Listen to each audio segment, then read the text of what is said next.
Hey, before I kick off the podcast, I just want to shout out Next Door Clothing. Next Door, a clothing brand based out of Bondi in Sydney. They're making really nice jeans and shirts and hats. So go and check out their full range at nextdoorsydney.com. They're also artists, so you can go and check out a range of art. They put on rad parties, and I love what they're doing. So nextdoorsydney.com for the full range. I'm having a good time. You are? Yeah. I can tell. We are rolling. Terrible Happy Talks. Terrible Happy Talks. Terrible Happy Talks. Terrible Happy Talks. Today's guest is Tye Bronneberg. Tye is a surfer, husband, father, entrepreneur, and managing director of the Australian Beverage Corporation. He holds a degree in law from the University of Sydney and a degree in clinical psychology from the University of Wollongong, Australia. Tye was born in Sumatra, grew up in Australia, but has always had a deep affinity with Indonesia. Tye's vision, commitment and business savvy have seen him grow numerous sub-businesses under his corporation and become a leader in the commercial coffee industry in Australasia. Tye's light-hearted, approachable, surf-stoked nature makes him a likable leader, willing to give people his time and energy, as long as he can get a quick surf in first. He is deeply connected to Indonesia, its culture, people, customs, environment, and of course the waves. He is multi-lingual and he likes to party in all languages. Today, Tye is with me to share his experiences, challenges, and hopes for the future. Tye Bronneberg, welcome. Thank you, Shannon. How are you, brother? Not too bad. Mate, can you describe to us where we're sitting right now? Yeah, we're sitting in our villas in Stamagnac. I've just had a new knee put in and watched Blake Johnson, my partner in the coffee cartel in Bali, surfing, and you got no idea how that pisses me off. Mate. But Tom Carroll was back in 5-6 months and I'll be back the same.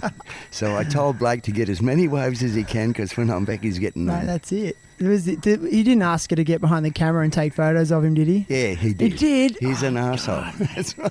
Mate, he's enterprising. Yeah, and let's talk about the knee operation quickly. Like, that's a heavy one that you had. That's a complete redo, isn't it? It's such a big event for me because I've been fit my whole life. I've surfed since I was 10.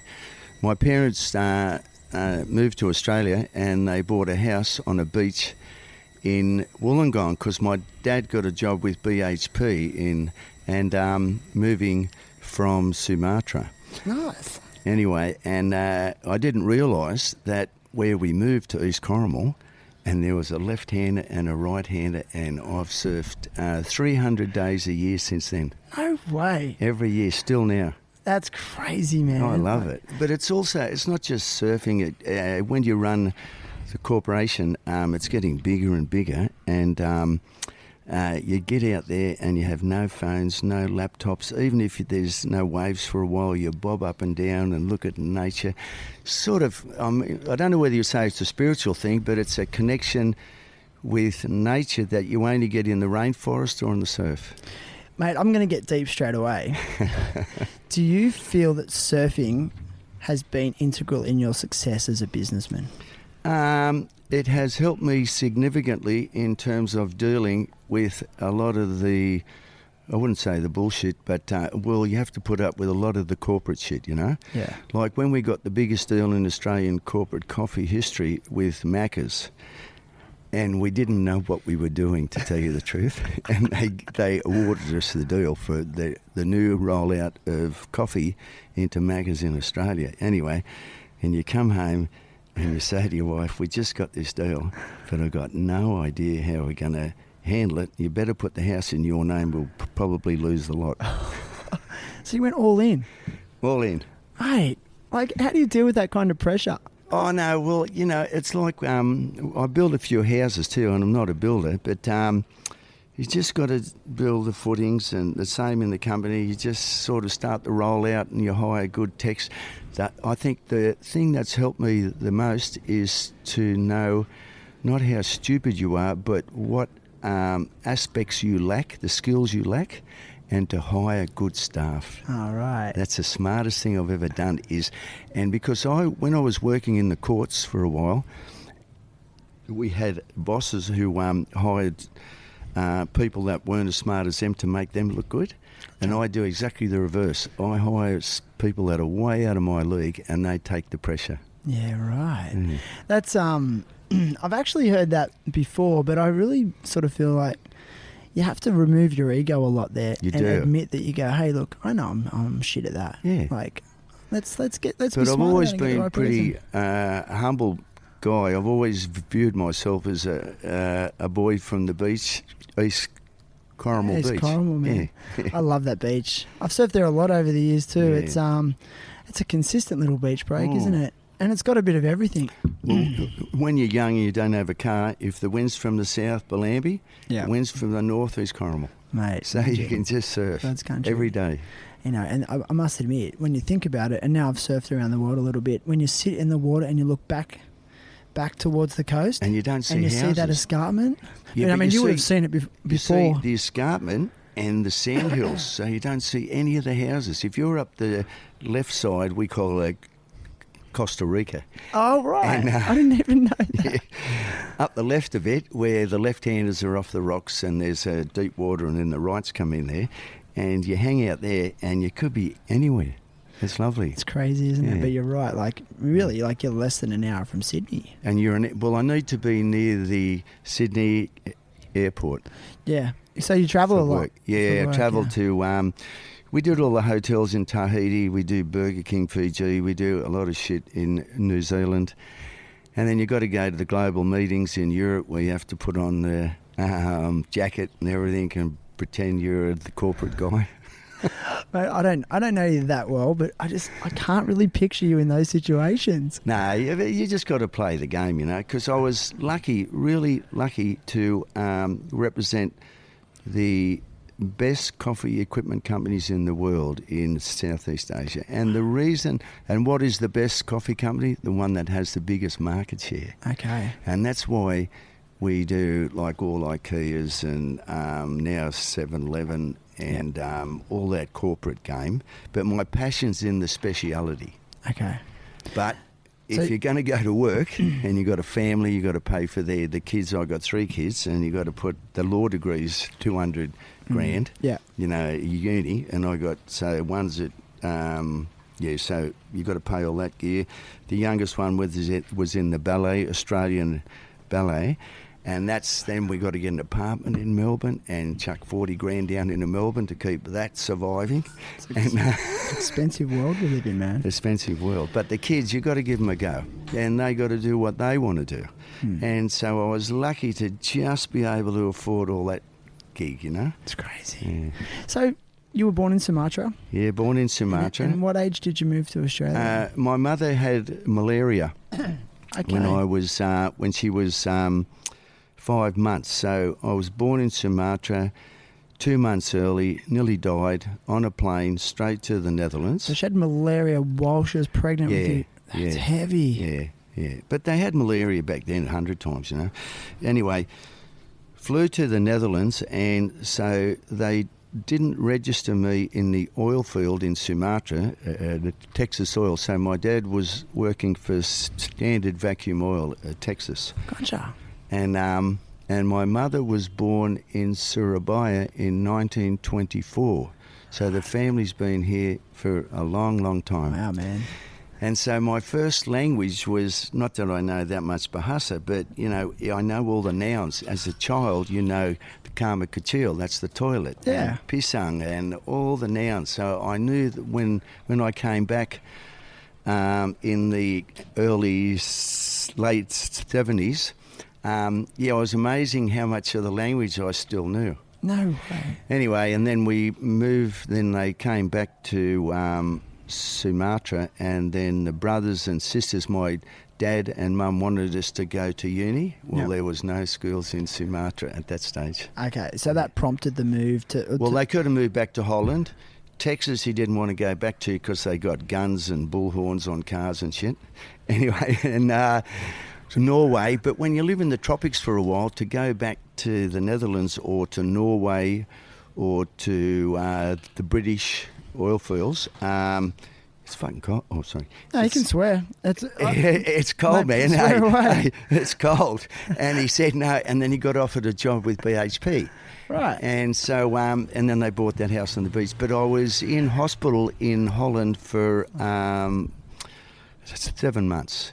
Wow. In humidity cribs and lost temperature and stuff like that. That's interesting. Yeah. Like, what a way to start your journey in life. Yeah. Struggling, fighting. Yeah. Well, it was a battle. There we go. I'm going deep again. You ready? You ready? Yeah, ready. Do you feel like you're a survivor? Yeah. Yeah? Yeah. Is that how you approach? Is that how you approach things? Well, I think it's given me a spirit that you can do whatever you want to do. You just got to battle for it. Because, like, I mean this as a compliment. Like, you seem so stoked on life. Like, my wife and I went out to dinner with you a couple of months ago, I think. Yeah. And I'm like, I said to Jade afterwards, my wife, I said, when I'm that guy's age, I want to be as fucking stoked. Because you were just like, I surfed here, I surfed there, and there's this secret spot here. No. Well, we went. And I'm just like, oh, dude, like, that's what I want to be like. Like, if you don't mind me asking, you're in 67. Are you? Okay, anyway, right. And we went to Java. So I had the knee operation 10 weeks ago, right? Anyway, before that, I said to my wife, I'm going. Complete redo, titanium and all that? Fuck. No, I got hit by a skier. I can ski. So I was mates, all my friends were the heads of Perisher Valley. So they were the ski instructors. So we skied a lot because you could get a lot of girls back when you were young, and it was great fun down skiing in winter, and you could run amok down there. Anyway, and this guy hit me, and my knee hit a rock. This was not back then, but later, and my knee hit a rock, and the specialist said, it'll be okay, nothing's broken, but when you're older, you're going to have bone on bone. And I didn't believe him. 3 months later, I was back doing everything. Anyway, 15 years later, we went to Machu Picchu last year with the kids. The kids said, Dad, before you cark it, we're going to Machu Picchu because it's one of my goals. I said, listen, I don't plan to go yet. Anyway, and but we went to Machu Picchu, and every step, was starting to get painful. Yeah.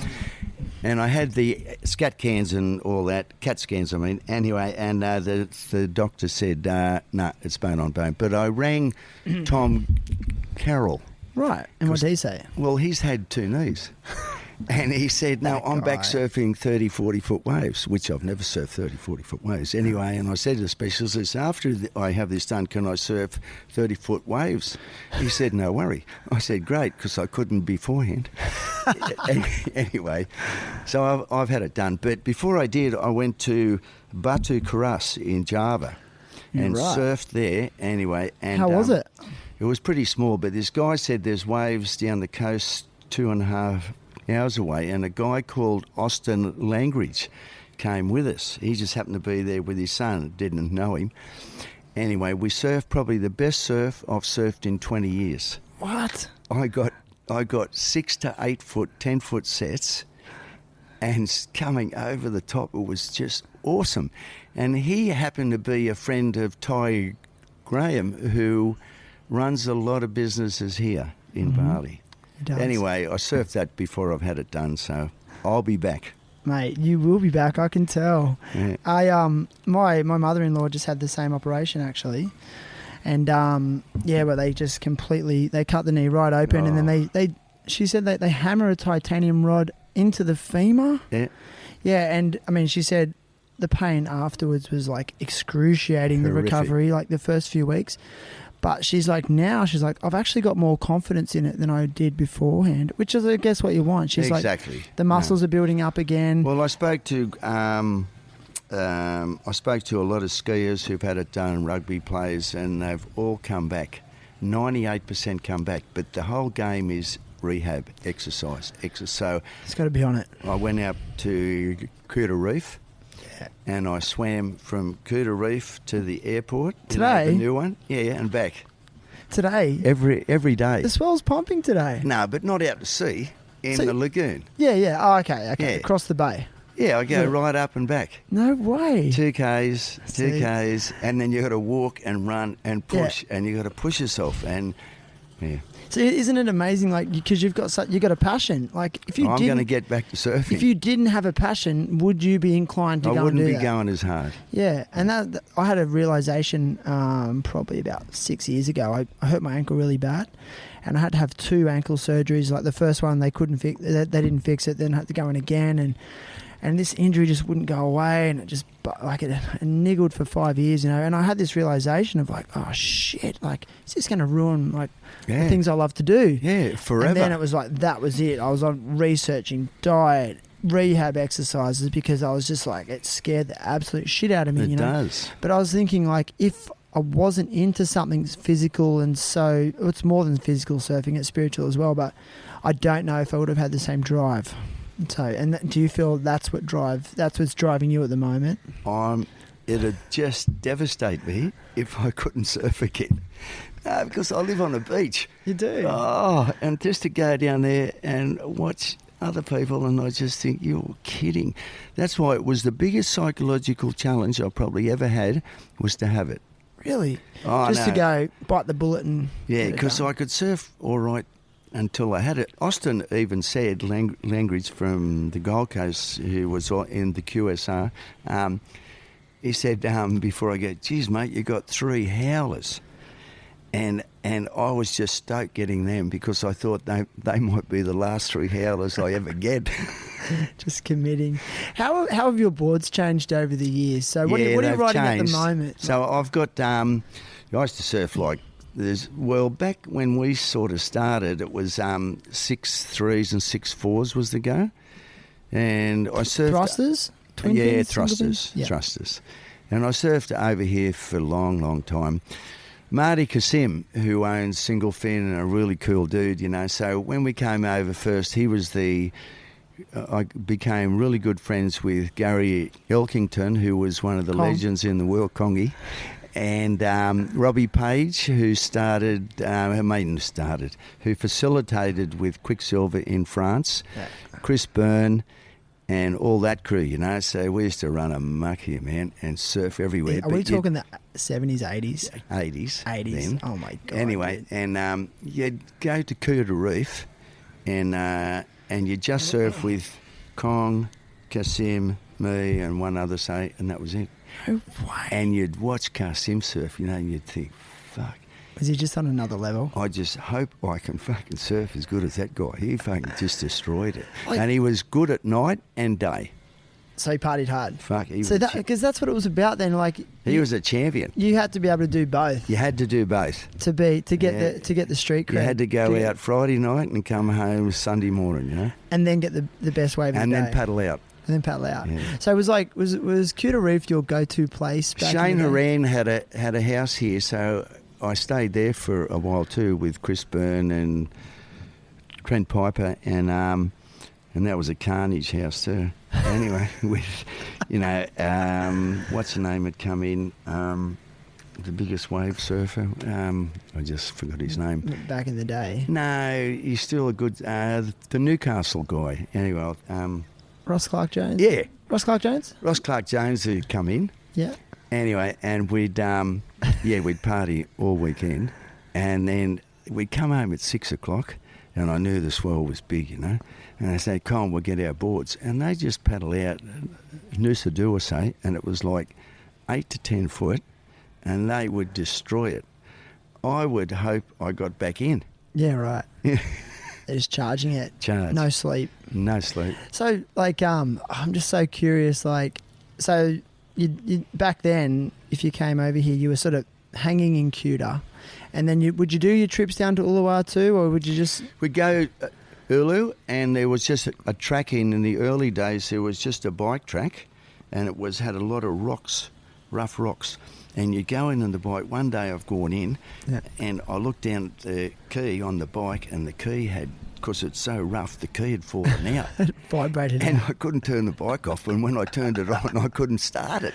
No. And I thought, you're fucking kidding.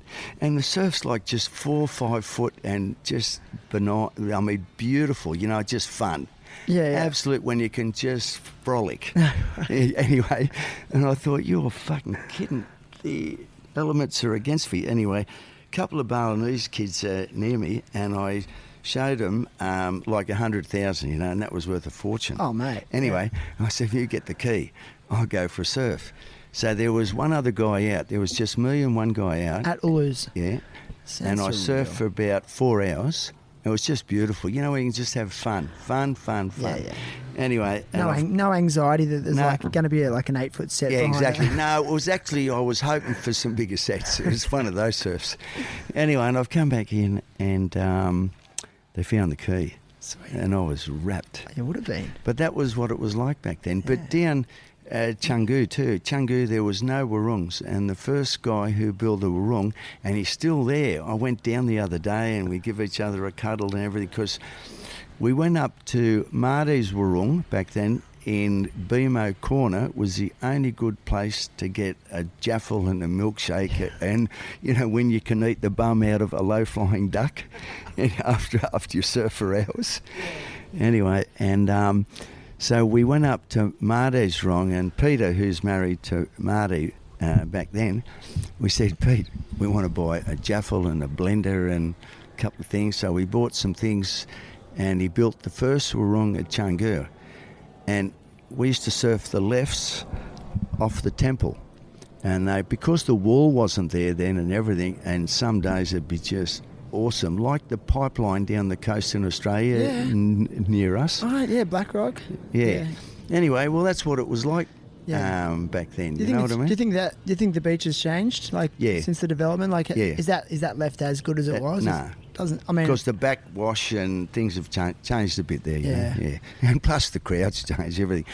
But Shannon, when you look at change, you got to be used to change. If you can't be used to change, you're going to have serious issues. And that was one of my questions for you. Like, you were just going back, you were talking about the partying times in the 80s. Like, sometimes I wish I grew up in the 80s. Well, I was the born 80s and the 90s were just awesome. I did grow up in the 80s, but I was still like a child. Yeah. But the 90s is when I sort of came to life. But anyway, how did you not go too deep into that, where it got to the point where it inhibited hard. Seriously hard. It was that's a mission. Because there was a lot of guys that got stuck in that era, right? No, there was a lot of friends, they died because heroin also came into town back then. Yeah. And probably 10 of our friends passed away with that aspect. And also the guys who owned Warrasun, John Paul, and that they had the most successful businesses in Bali, and also Tarita, the guys who own that, Italians, and they had export furniture business, and they'd been here for that long, and they only partied once a month, and they had big parties, but full moon parties, right? Nice. They'd close the restaurant down, Warrasun, they closed the whole thing down. I don't know where they got the speakers and the power from, but there was everything happening in there. There was how you going rooms and how you going rooms and how you going rooms. And there was fucking everything going on. You got no idea. And they'd party till... But that was the only night they did it. Right. And I said to my wife, because then we had a couple of young kids, like Jade was 4 and Benny was 1, or just born. And you have to have some maturity and responsibility when you're a parent, and to give them a chance in life. Anyway, and so I started to replicate the successful business people in Bali, because everyone fell off the ladder, everyone. Right, so it was actually Bali where you sort of developed your business savvy. Yeah, and No I watched way. them. I just assumed it was Australia. No, my parents were academics, and my mother was a lawyer, worked in the courts here, and Dad was an engineer.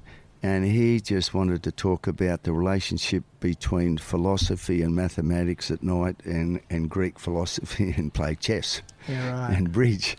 And then you go out the front, and it was just get your board, go down the surf, and root as many chicks in the sandhills as you can. Right. So it was totally dichotomy, you know what I mean, from one to the other. But when you came here, so I had no business upbringing at all. But... you can watch smart people. The thing that I've always learned in life is research and watch smart things that happen around you. Mimic success? Yeah. Well, mimic and not watch. Mimic, but not mimic, I'd say, but you watch, why are these guys successful? So not 1 out of 10, 1 out of 50 businesses would succeed here in Bali. They all failed because they party. It was a great time. Yeah. And everyone fails. Yeah. And you know why? They party too hard. They don't focus on the business. Right. So you were wise enough to go, listen, I know what this could turn into, and you knew where to draw the line. Exactly. Yeah. And it wasn't easy being with Shane at that stage and Critter, Byrne and all the cool. But they also were a little bit like that, you know. Some of them weren't, but some of them were. Yeah. No, but the friends I had was, they usually knew when to pull back. Gotcha. That's why they were successful in the surfing industry, and Burns, they were successful. Robbie Page was probably bit out of control, but he went to France and helped with Quicksilver. Here's a fun fact. He's got a wax company too. Like yeah. Cream Chabugi. Yeah. I was using it all the time. Oh, Pagey. Yeah. Well, that's another story. But you don't don't emulate him. That's but he's a great bloke. I can imagine. I don't know him, but I just champion player. No, Pagey and I go back a long way. The reason I know that is because I was using it, going, this is good wax. I was using it in Australia. I don't use it in Bali, but and I was like, this is good wax. And I remember I want to read the label, and I said, had his name on it. I was like, oh well, there you go. Cream. Yeah. So you went.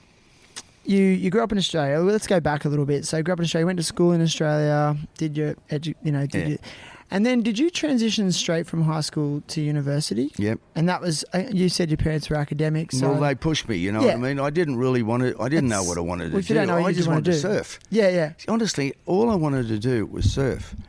Because we lived on the beach and I just loved it. I just used to surf before school, sometimes at lunchtime and after school. Epic. Every day. And I'd just surf if it was good, you know what I mean? Even if it wasn't good, I'd just go for surfing. It didn't matter. I'd surf, and I loved it. Anyway, and then you leave school and you don't, you know, as a young person, you don't know what you want to do. But Mum just said you should study law. Anyway, because I surfed a lot, the academic marks weren't right in the first time, so I went back and did year 12 again, then got the right marks and went to Sydney Uni and just finished that.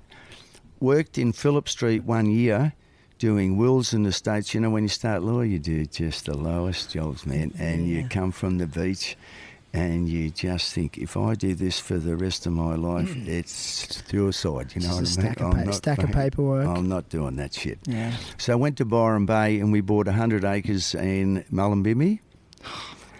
Wow. Mum lent me some money and we lived at Mullum for years, and I got to know Peter McCabe, and I thought and they had the biggest parties. And I just thought there was so much money in the surfing industry.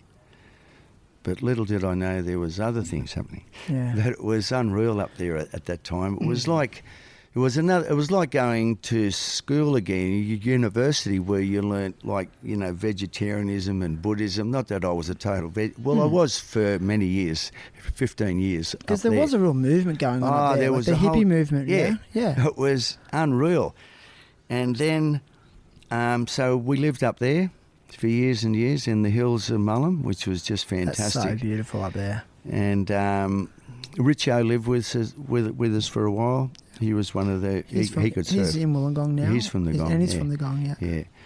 Anyway, Richo came up for a while and lived up there, and then came back to Wollongong one night, and we went to a function at Port Kembla Board Riders Club, and I saw these three beautiful young women dancing there, and I had a spare chair next to me. I was with John Skip, a couple of heroes from the Gong.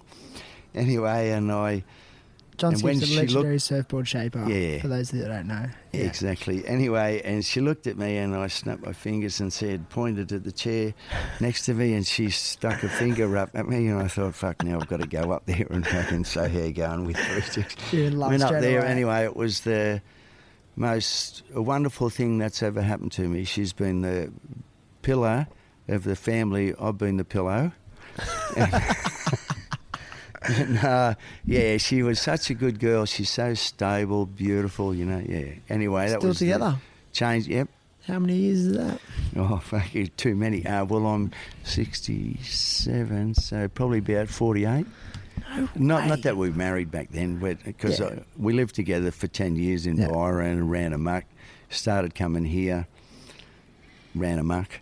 And, Don't believe it. Anyway, and then I sort of thought, well, we could, you start to get to that age when she wanted to have children, and then you got to get a little bit of maturity and responsibility around all the fucking carnage.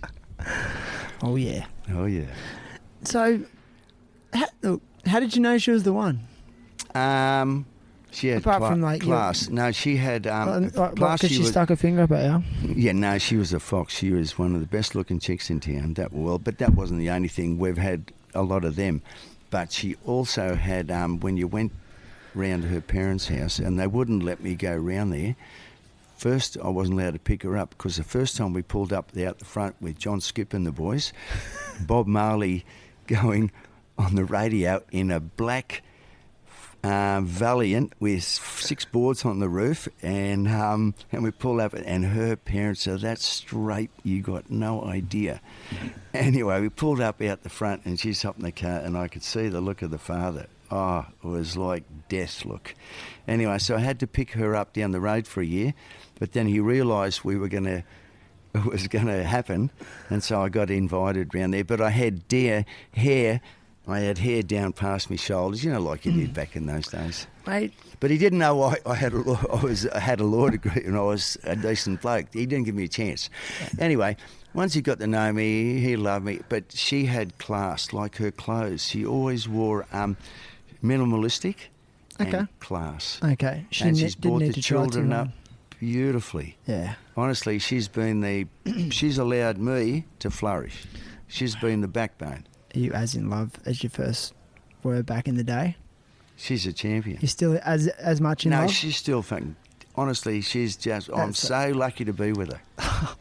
I'd be in the gutters of India. I'm not joking. Mate, you're punching above your weight. Congratulations. Yeah, no, it's good. It's so nice to hear. Good team.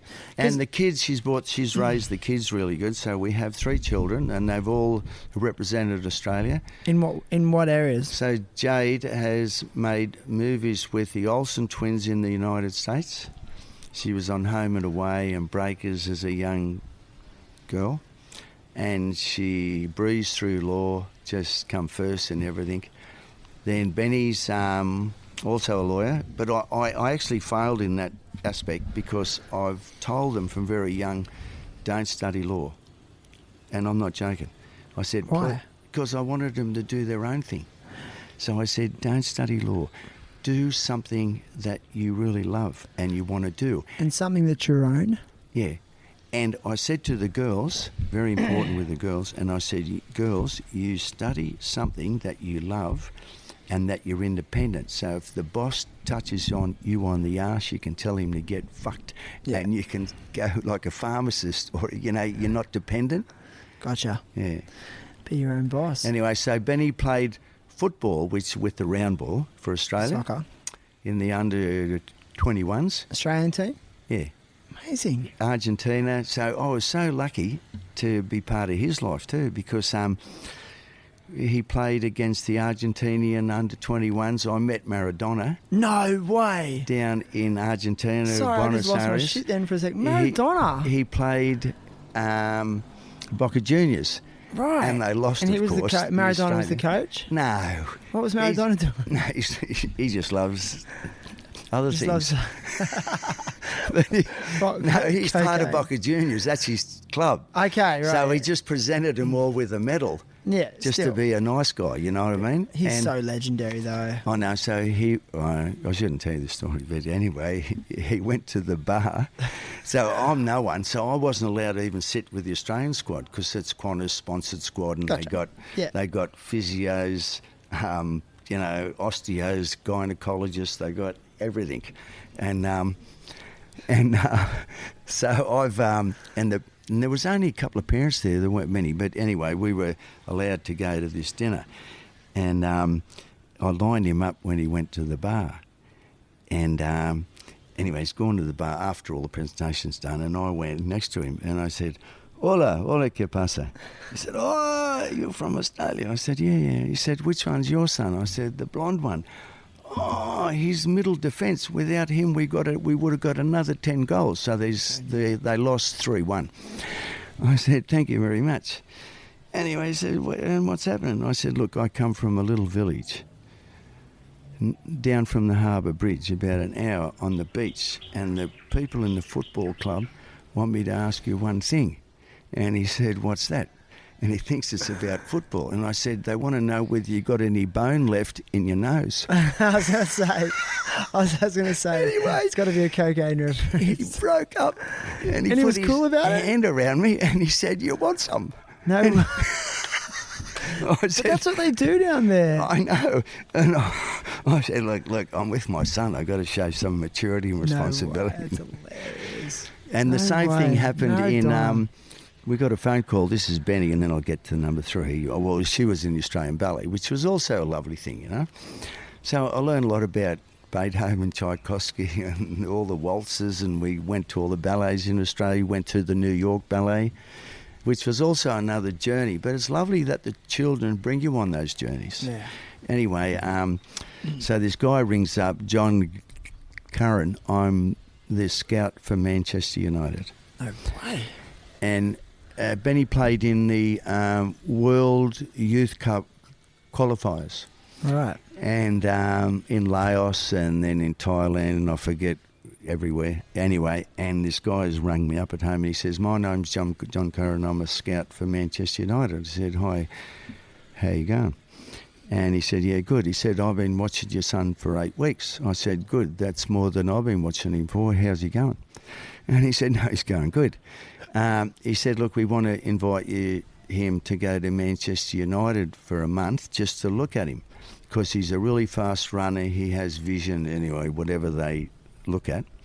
And I said, but you have to come because he's not 18.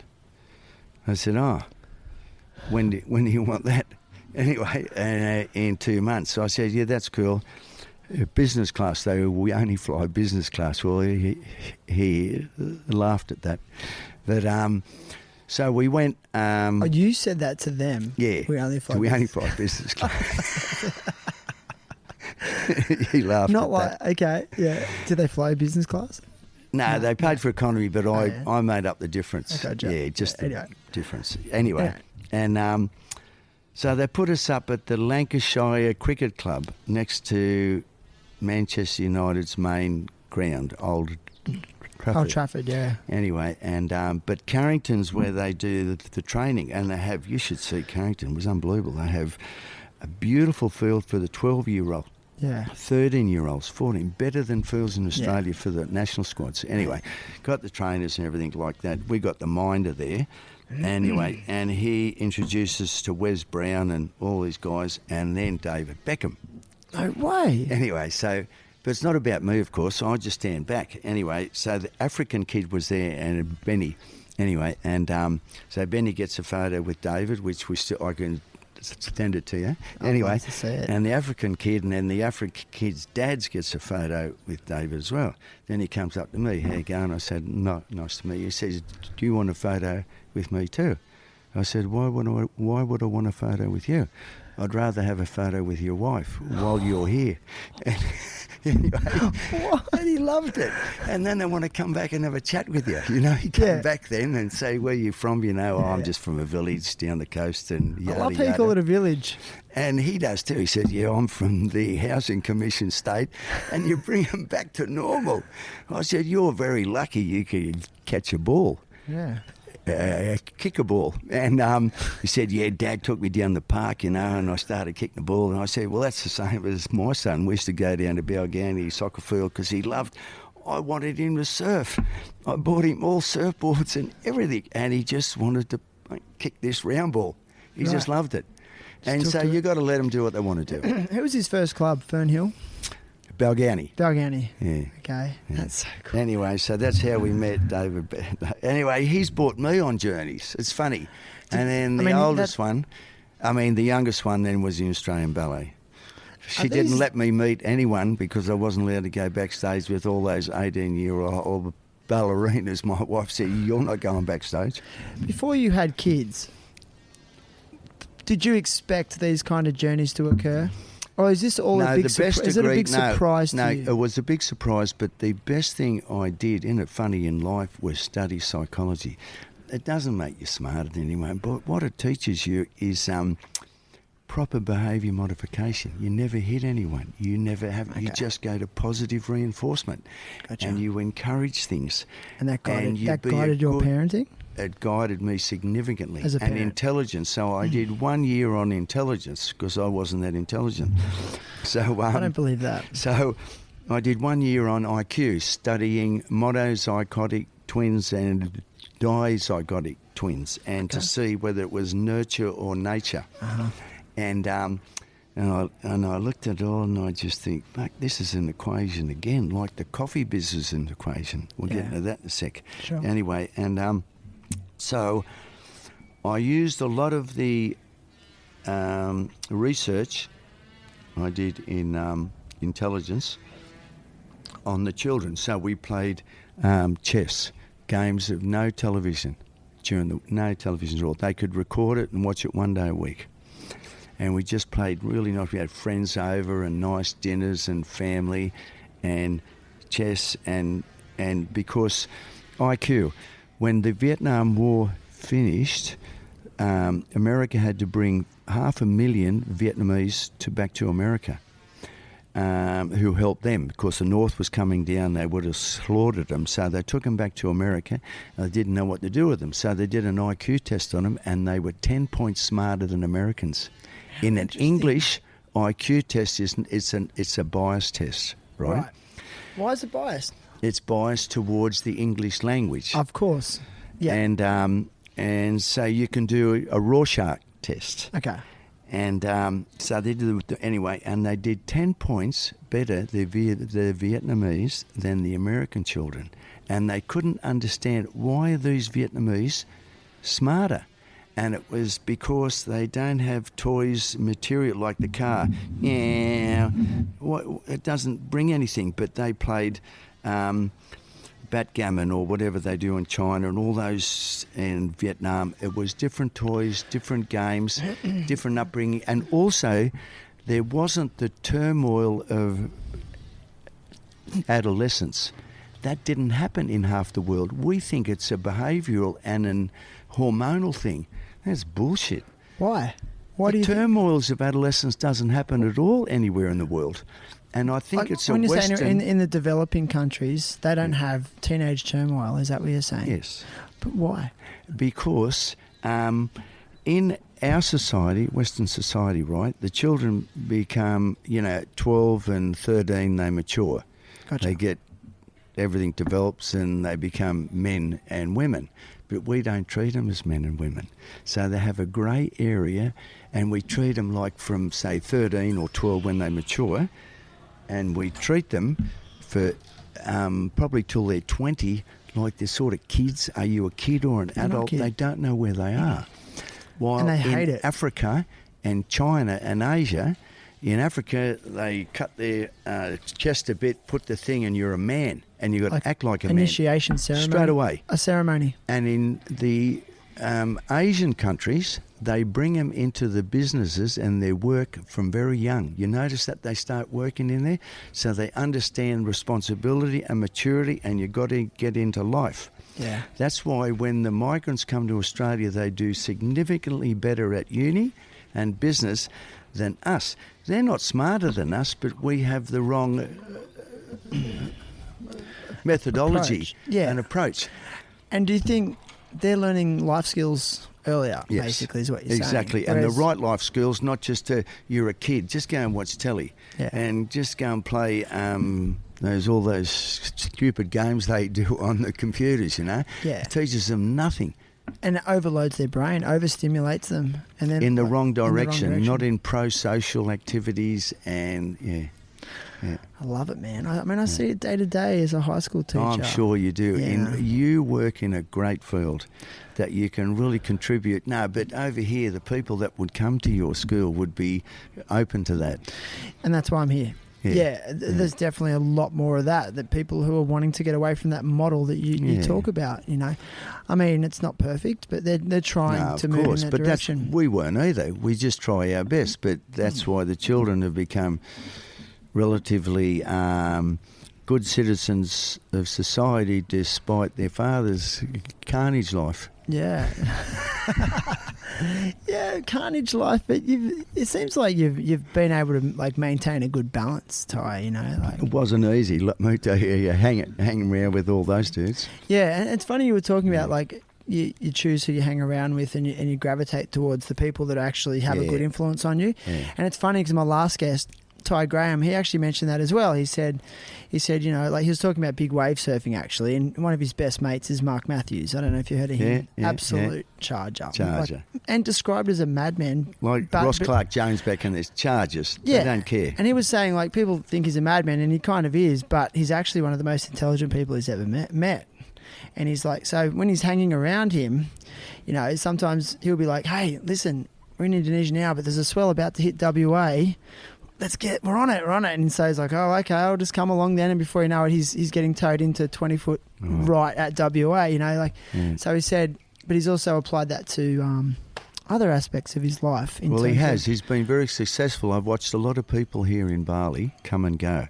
And I watched Tye Graham develop his business and develop the relationships with the community and with the people that are important in that aspect, and he's done extremely well. Well, what's the difference then between someone who makes it and someone who doesn't? Focus. And vision? To know when to pull back. And also vision, you know. They go into businesses and you think, what the fuck are you thinking? And you look at it and you got no idea. But also in the coffee business is hard too. Like we started the Coffee Cartel. Blake Johnson and I... So he started a coffee shop in the Gong, in the wrong corner, dark side of the road, with a good operation on the other side.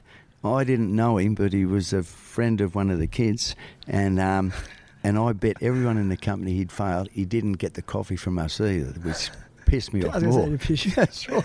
Anyway, why didn't he get the coffee from you? I'm curious. Oh, because you can't dominate the whole of town. You know what I mean? You can't have the same shop have all the same coffee. So he went. What, you didn't want to give it to him?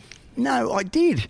No, I knew he had half an act. Okay. I knew it because he was a friend of my eldest girl. Because it was La Zumba. Were you La Zumba? Yeah, that's National the one coffee? I started, first one. Yeah, I remember. Yeah. You know, I used to work at a place called Stingray.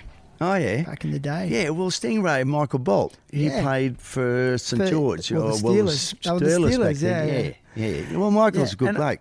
Anyway, sorry. I started that one with a friend of mine, but then he didn't want to corporatise the company. We didn't have the rights to the best gear. We had fairly good gear. Anyway, and I left that one and I started my own, and then I went to Europe and I got the rights to the number one market share gear. And that also in the coffee there's an equation, but just finish off with Blake, you know, so quickly. Anyway, so he had this shit shop, wrong corner, wrong everything, and opposite him was a great success story. And I bet everyone in the company, all the hipsters who work for me, well, he didn't get our coffee. He's going to fail regardless. Who gives a fuck, you know? And then 3 years later, he's killing it. Anyway, he's a smart ass. Look at him right now. Yeah, I know. Look at him. Anyway, and Jade, my eldest daughter, said Blake wants to have a chat to you about opening up shops in Bali, you know. And I said, if anyone can make it on that shit corner down there and make a really good success of it, I said, we're going to kill it. And I've been waiting for someone for 30 years like that. And I have. You think that's a joke? I've been wanting to do that here. What did you see? Okay, he made it, but what did you see in him then? Okay, so to start business here, no, it's not about him. It's about the team, right? So And you look at the failures, and I look at it all, and I think, rightio, I have to run a company there. I have the family there. I can spend a lot of time here, but not all the time, so I can't watch everything. You know what I mean? And systems is the thing. Back-end systems is the whole backbone of companies and everything. And so when I watched him make it there, and we didn't know each other well at all, and he came up, we had a chat, and I said, Blake, I've been waiting for someone like you for probably 25, 30 years. I wanted to do it a long time ago, but I never found the right guy to manage it. So let's go. So we came to Bali, and we hunted for shops. So went to Canggu, but everyone, backpackers down there, the maximum they spend is $6 on a meal. Let's go to Seminyak. I think it's changed, but anyway. Yeah, no, it has, but I'm talking about when we first started, you know. No, it has changed. Everything changes in life. Anyway, and we looked at it all. Seminyak's the groovy with all the people with T-shirts and scarves around their heads and everything, but they all want to spend money. They all want smashed avocado. Coffee with a heart and a leaf on it. They want high-end coffee. Well, I can do the coffee, and can he cook? And we've killed it.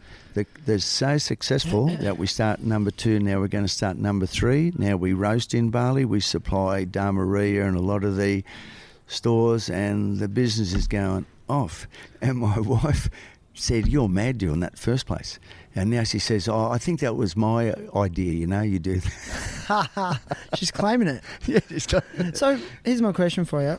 Why coffee in the first place? Like, I mean, you said your specialty area was the actual coffee machines, correct? No, well, it wasn't even that.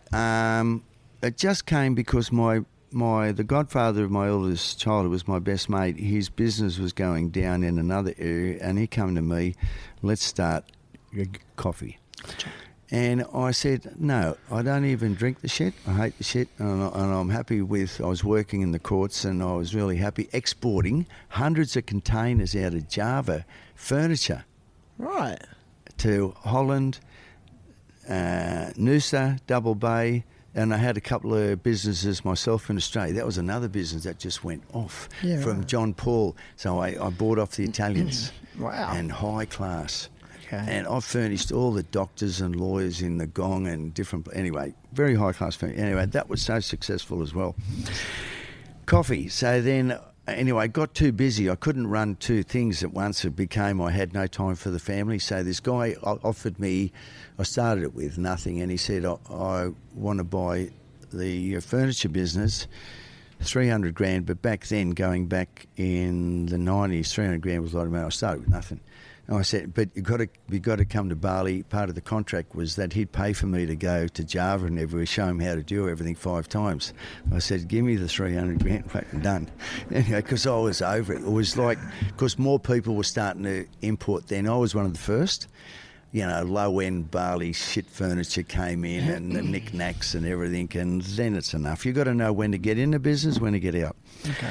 Then the coffee. Anyway, I didn't want to do it, but then he was going down, and he said, "Con, it's coffee." So I started looking on the New York Stock Exchange, and I found out oil, guns, and coffee. I thought, shit, it's a People big love business. it. So I started to research. Okay, so we started it, and in 4 years, we cracked the biggest deal in Australian corporate coffee history. We got the Macca's deal. Wow. But he was running everything wrong. He didn't want to corporatise everything, but I knew the game then, so I left. And I started my own company. Now I represent WMF. They have 40% of the global business in the fully automatic. So we supply, like, we did all the PricewaterhouseCoopers, big 50 stories, 3 machines every floor, coffee, Sydney Exhibition Centre, Melbourne, Star, Crown, everything. Then we also have Delacorte, which is one of the best hipster machines. So we also supply a lot of the Melbourne hipster market. Anyway, and we developed the coffee business. So I bought the Jura brand to Australia, Cafina, WMF. Bun is the filter coffee machine from the United States. They own the Chase Manhattan Bank. They got Learjets there. That they can get your meetings in Australia I can never get. Right. More in the corporate scene, like with Yum, KFCs, but and now we're in a Woolies and These days, though, how involved are you in that aspect of acquiring, new business relationships? No. Have you pulled back from that? Yeah, totally, because we have a significant amount of staff that are much younger, smarter and quicker than me. And stay relevant, But I have to stay out of the hipster business totally, because you can't get an old prick like me going into a hipster shop and trying to sell. I mean, you're cool as. No, you can't do that. So I develop my guys. So I like how you're realistic about that, though. No, you can't do that. Because there'd be a lot of people who go, I don't give a shit. I don't give a shit You're smart either, enough to know that. No. I just want to have fun in life too, It's not all about corporate game, Anyway, so I hire young hipsters, but I develop them. So I'll tell you how we develop. We had a guy come to the shop at the uni. I got a shop at the uni that's in the top 10 shops in Australia. Okay. 150 kilos a week. Right. It's which uni? Machine in Wollongong. Okay. It's probably in the top 10 shops in Australia. Okay. And so when I want to hire someone, there's 35,000 students. So I wanted to hire someone in the graphic design, artistic, to design bags. Of course, we do a lot of private label. So if you want jack shit on your bags, if that's your brand, you just pay me the money, we'll put jack shit on there, and we don't give it. You know what I mean? So we have 3 people in the graphic design department in the company who do all the graphic design and things. Anyway, so this guy comes in, and I went to the lecturer, who's the smartest, fastest guy in your department. He says, this kid, he's fucking unreal. Bring him tomorrow for a cup of coffee. We meet him. Do you want a job? You nearly finished your degree. I'll give you a job. We'll start at $100,000. So if you offer him good money. And then he was that good, and he was that attention to detail. I said, listen, if I develop you as one of the world barista competition, the judges, okay, it's going to cost me $100,000. You've got to go to the United States in all these courses and become the Q grader and all this. But the contract will be that you've got to work for me for 4 years. So you can leave after 1 year, you owe me $75,000. If you leave after 2, you owe me 50. You leave after 3, 25. If you leave after 4, you owe me nothing. Cool. Yeah. And he's still with us, and he's one of the only 6 technical judges on the World Barista Comp. Okay. And it brings you credibility into the company. Yeah. So then they're all the front face. So what's your... That sounds really cool, and it sounds like when you started talking about developing this young bloke, I could see your face light up. Is it those kind of aspects of the business that actually keep you going, or is it about the money? No, I love that more, to watch the Why? people come in. And you know what? Why do you love it more than... Okay, I can tell you why. Humanity's everything. And you go in, so when I rarely make a speech in the company, but sometimes I have the meetings, and my general manager does all that, but I just say to him sometimes, righto, welcome there. Christoph's going to do all the talking, but I said, so I'll tell you the most important person in the company. Who? And I said, it's the cleaner who cleans our toilets, because every aspect is, if the toilet's clean and your lunchroom's clean and that's clean, and everything's going to... It's from the bottom up, not from the top down. You think it translates into everything you do? Yeah. That attention to detail. And you've got to say hello to everyone. So you start with the cleaner. Hello, how you going? And the roaster, and you give everyone respect, because we're all just journey of life, human beings on the journey of life. See, since I've started this whole podcast thing, I start to hear common themes. And that's one of the common themes that I hear, is that humility is so important. I hear 3 things a lot. Is that humility is key, getting out of your comfort zone, and also surround yourself with the right people. I feel like I hear those 3 things really consistently from people who have had elements of what is regarded as success, whatever success is, or they're happy people. And people think you're lucky, You got no idea how close to bankruptcy. I've had the house on the line when I thought I built a beautiful house in the rainforest, and it was unreal. Anyway, and when I left that other company because he wanted to corporatise everything, shit hit the fan, and I was that close to losing everything I had. And I fought my way back now to where we are today, and now everything's extremely good. But it's not easy. How do you deal with the dark times? Surf. I knew you were going to say He that. just goes, no, you do. I was actually, as soon as I said that, I was like, oh, please don't say cocaine and alcohol. No, because Not to say you do it. well, that's Surf, I love going to that. bring you up for, if cocaine and alcohol, that's going to help you for about 4 hours, but the next joking. morning you're going to be worse. You know what I mean? Yeah, I know, I'm just joking, No, yeah. I know, but I know a lot of mates who have. Yeah, Anyway, I mean, you hear about it all the time. but if you go surfing, like you surf as long as you can. If you're under that massive, things are going to the shit, and then you've got to find, am I going to go back into psychology or law or start another company? And then you think, the universe will work it out. Anyway, then you get the phone call, you go surfing and wonder what you're going to do. Yeah. And then you get the phone call from the biggest coffee company in the world that I thought I would never get the rights to, and they said, you've left the other company. Okay. The opposite machinery, would you like to represent us? And I said, where? He said, you've got to have Tahiti, Fiji, which I don't want to have those because you've got to also have technical support, as you've got to protect the brand. I said, no, I would love to, but I only want Australia. Well, then you can't have the brand. Okay, I'll have Tahiti and Fiji. It's so, and then you come back, and it's like probably surfing big waves. You just fight to get back out there. Yeah. And it's the same, And then once you're out there and you catch a couple of howlers and then business works really well, wonderful. I love that you're drawing analogies with surfing and applying it to life. I mean, I do it in my head all the time.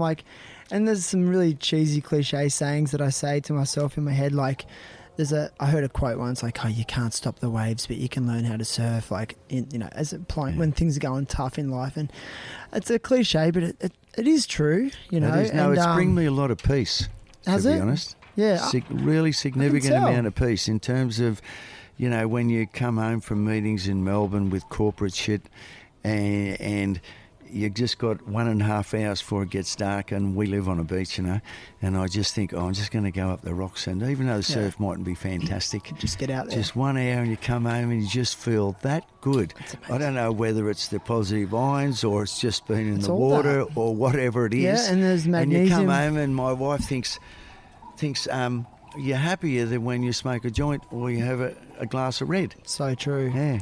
Yeah, well, there's magnesium in seawater, which is a natural muscle relaxant. Yeah. And then the sun has vitamin D, which actually builds your immune system. So, there's something to it, man. I mean, that's why I guess so many people are into it and it's so popular. But it's definitely gotten me out of some tough times mentally. Well, it's just been such a significant... I was so fortunate my parents moved down the beach. Yeah. What a journey I would have missed out on.